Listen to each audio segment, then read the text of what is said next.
To seal away the evil spirits in the books, the little girl taped all the picture books shut, but when her teacher discovered this, she had no choice but to hand them over. The teacher thought she was playing a prank, and tore all the tape off the books. Meanwhile, Shinba, who had been playing, sensed something wrong, immediately dropped her toy and ran over. At the same time, the teacher had already opened one of the books.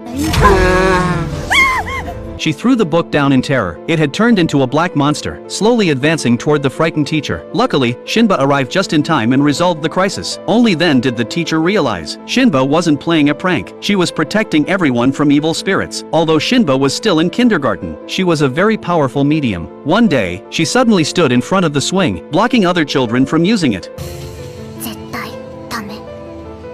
But she was misunderstood by the teacher as bullying her classmates. Just as the teacher was about to lecture her, Shinba turned and ran without hesitation. As the teacher helplessly chased after her, a little boy, seeing no one in the way, immediately sat on the swing. He wanted someone to push him from behind, and the next moment, someone really gave him a hard push. What he didn't know was that the one pushing him wasn't human. As the swing went higher and higher, the boy finally grew scared. Fortunately, before an accident could happen, Shinba appeared and grabbed the swing. Then Shinba sat on the swing herself. The boy watched as it started moving on its own, and Shinba sensed an evil spirit pushing her from behind, just as she was about to be thrown off.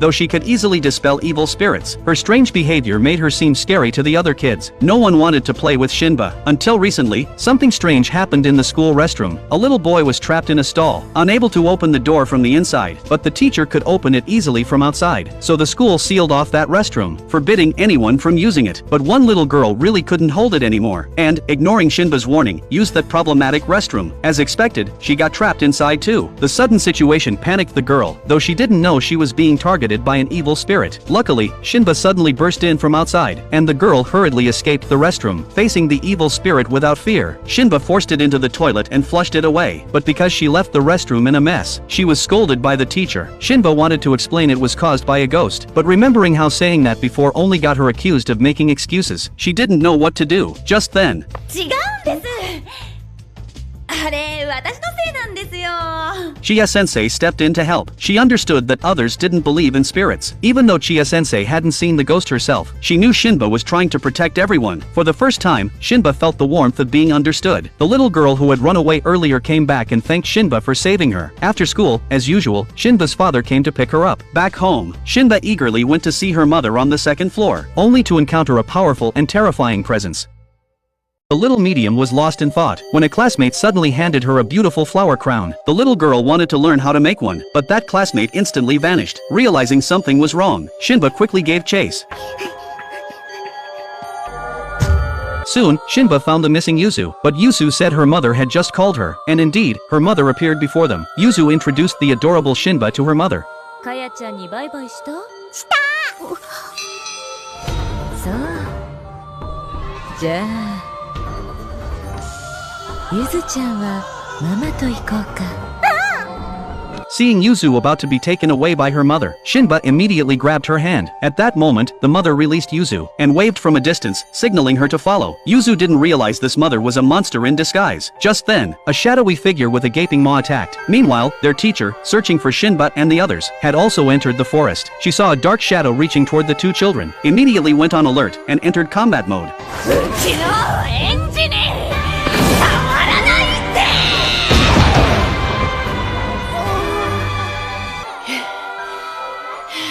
She picked up the girls and fled back to the kindergarten. Even then, Yuzu still firmly believed the person in the forest was her mother. But when Yuzu's real mother came to pick her up, she said she had never been to that forest. Elsewhere, Shinba picked up her backpack to go home. The teacher gave Shinba a personal safety alarm. If a stranger approached her, pulling the cord would make a loud noise. That evening, Shinba's father came to pick her up, but Shinba saw another dad in a different place. Claiming to be in a hurry, this dad tried to take Shinba from there. However, in the eyes of other passing children, Shinba climbed over the fence and walked away holding nothing. They felt something was wrong and hurried to the school gate to tell the teacher, where they saw Shinba's real father. Meanwhile, Shinba was happily following dad home, but as she passed the school gate, she saw her other dad. Kaya. Kaya wa papa to iku yo ne. Shinba also realized this person wasn't her father. However, she didn't pull the alarm, because she was strong enough. A light squeeze could crush the creature. But then the monster transformed into Shinba's mother's form, which momentarily stunned her. The monster tied Shinba's hair into a ponytail and took her hand to leave.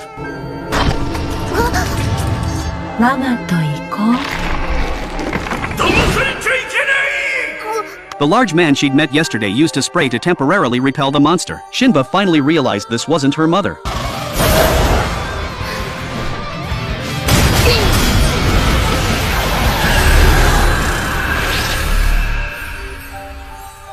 Just like that, Shinba slapped the monster to death. Seeing Shinba's immense power, the large man felt his spirit-repelling spray was insignificant. He said this was actually the third time he'd met Shinba. A long time ago, Shinba had once saved him.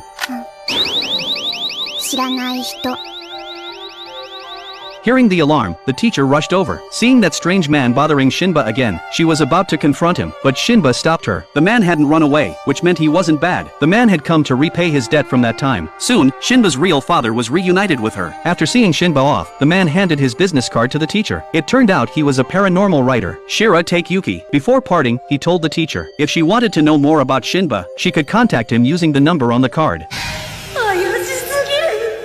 The little boy was scared of the mirror, so he stole all the crayons from the kindergarten and colored the mirror completely black. During art class, Kaya noticed her black crayon was missing. Not just hers, but all the black crayons from the middle class were gone. The teachers were curious why they disappeared at the same time. Then, Yuzu told the teacher her little brother was just using a black crayon on a mirror. When they found him, the mirror was already covered in black. He kept repeating, "It's scary." Ms. Monroe from the younger class looked annoyed. She thought it was because he was a premature baby, so he was naturally more timid than other kids. Ignoring the other teacher's advice, she said in a mean tone, The innocent kids didn't notice her malice, but the other teachers thought it was very inappropriate. That night, Ms. Monroe took tools to clean the mirror. The next second, she saw Ms. Chia and Kaya heard a scream. When they rushed over, an evil spirit in the mirror was tightly grabbing Ms. Monroe's leg. Without hesitation, Kaya gave a flying kick and sent the spirit back into the mirror. After being saved, Ms. Monroe's personality changed instantly. She became unusually gentle and sincerely apologized to Yuzu and her brother. Chia sensed something was off about Ms. Monroe, but she never expected the real Ms. Monroe was trapped inside the mirror. One day after kindergarten ended, a suspicious fat man approached Chia. He was a horror novelist and also a fan of Kaya. His purpose for coming was to discuss Kaya with Chia. It turns out, 4 years ago, the man had a happy family. But one day, his daughter died unexpectedly on her way to school. He was born with psychic abilities and could see his daughter's spirit, so he wasn't too sad. He took his daughter to the park as usual. Although his behavior seemed odd to normal people, he ignored the strange looks to be with his daughter. Until one day, his daughter's spirit changed, and soon after, she became an evil spirit. She wanted to kill her parents to have them with her forever. パパは連れてっていいよ。でもママは The one who saved him was Kaya, who had just learned to walk. From that moment, he was deeply curious about this powerful girl. She had understood his admiration for Kaya but still thought he shouldn't stalk her like a creep. Then, the man mysteriously told her that while recently investigating a paranormal case, he accidentally discovered that a very powerful and terrifying evil spirit seemed to be hiding in Kaya's house. Hearing there was an evil spirit in Kaya's house, Chia was startled. She wasn't just worried about Kaya's safety, mainly because she was about to visit each student's home for interviews soon. The day of the home visit arrived quickly. Upon learning the teacher wanted to talk to her parents, Kaya became very nervous and even tried to shoo her away, because her mother was different from everyone else's. But as soon as she finished speaking, the door behind her opened. An overwhelmingly oppressive evil spirit walked towards the two of them. Kaya's eyes widened, but Chia couldn't see anything wrong. はじめまして、年中を受け持っている蓮見千恵と申します。本日は家庭訪問と保育相談で参りました。In her eyes, Kaya's mother looked completely normal, but Kaya didn't participate in the entire home visit. She didn't say a word, even when waving goodbye to Chia. Shortly after Chia left, the fat man immediately caught up with her. He asked Chia if there was anything strange in Kaya's house. He had been too scared to go in before, but Chia thought his information must be wrong because nothing seemed unusual at Kaya's place. Hearing this, the man still wasn't convinced and wanted to know if Kaya had acted strangely. Only then did Chia realize that Kaya had indeed been a bit odd earlier. Suddenly, a gentle voice spoke. Kaya's mother returned a pen Chia had left behind. The fat man beside her just took one look at the mother and was too terrified to make a sound. After Kaya's mother left, the man told Chia that the child in her womb was the evil spirit. Even though Kaya was very strong, she didn't want to hurt her pregnant mother. That's why she couldn't destroy that evil spirit. Hearing this, Chia suddenly asked a question. 生まれてくる子って人間なんですか The subway had clearly arrived at the station, but the little girl kept walking in place.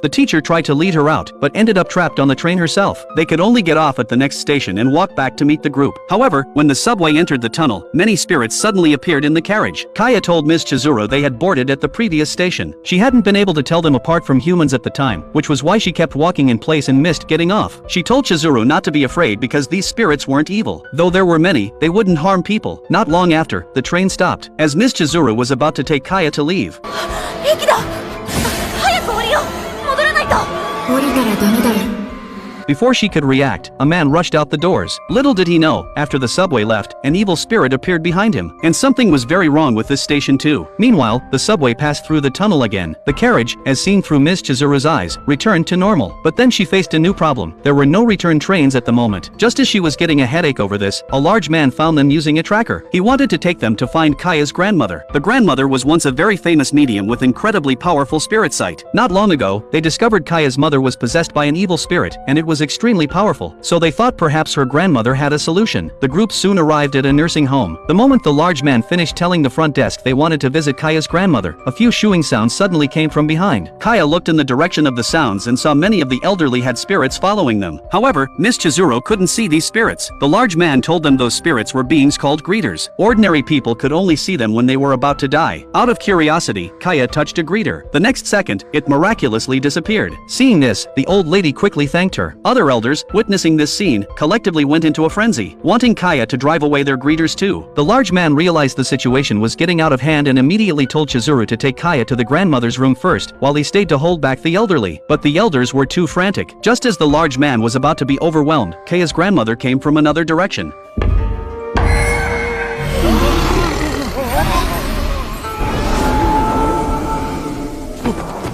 She told the elders that even if they drove the greeters away, they wouldn't live much longer. Instead, not knowing when they would die would make them even more anxious. Meanwhile, Miss Chizuru found the grandmother's room. Several family photos were placed on the cabinet. But when Kaya saw the photo of her mother, a very strange expression appeared on her face. On the other side, the grandmother told the large man she didn't know she had a granddaughter and hadn't even heard about her daughter getting married. When the two returned to the room and saw Kaya slowly turn around, the grandmother's eyes suddenly widened as if frightened. The next second, she grabbed Kaya's shoulders tightly. ナナはどうしたねあの子は悪くない私が全部悪いんだだから殺すなら私だけナナは Miss Chizuru tried to pull the emotionally grandmother away, but was startled by the smile on Kaya's face. Before she could process what was happening, Kaya lost consciousness and collapsed. What made Miss Chizuru and the large man even more uneasy was that Kaya had no memory of what just happened. Chizuru suddenly had a bad suspicion. Perhaps the person in the nursing home earlier wasn't the real Kaya. じゃあなんだっていうの